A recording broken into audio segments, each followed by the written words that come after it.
توی این ویدیو میخوام در مورد 5 تا اکتیو صحبت بکنم که در ترکیب با رتینول معجزه میکنه. ترکیب اولمون ترکیب آربوتین و رتینول هست. آربوتین در ترکیب با رتینول مثل معجزه عمل میکنه توی از بین بردن لک‌ها. چرا؟ چون رتینول از پایین چرخه سلولی رو افزایش میده و آربوتین در واقع دستور کند شدن تولید لک رو به پوست میده و به این ترتیب شما میتونید یک ترکیب عالی توی روشن شدن پوستتون داشته باشید.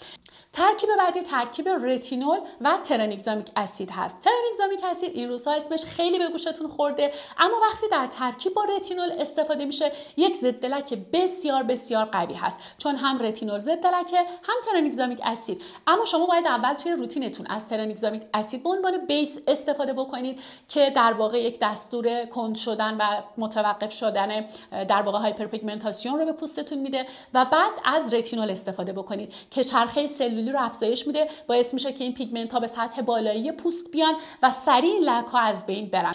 حالا بریم سراغ ترکیب سوم، ترکیبی که من عاشقشم و خیلی دوستش دارم، قبلا هم در موردش صحبت کردم، ترکیب رتینول و ماتریکسیل. ماتریکسیل ها در واقع همون کمپلکس های پپتاید هایی هستن که به عنوان پیام رسان های بیولوژیکی توی پوست عمل میکنن.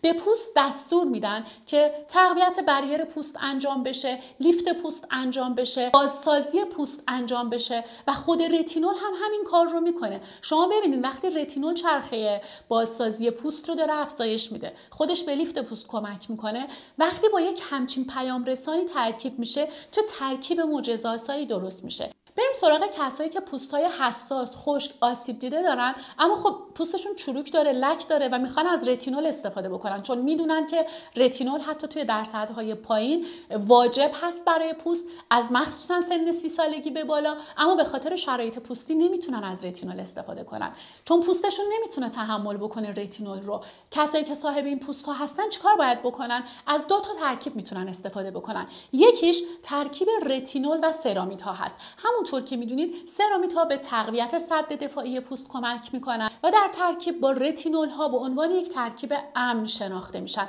ترکیب بعدی ترکیب سیکا و رتینول هست.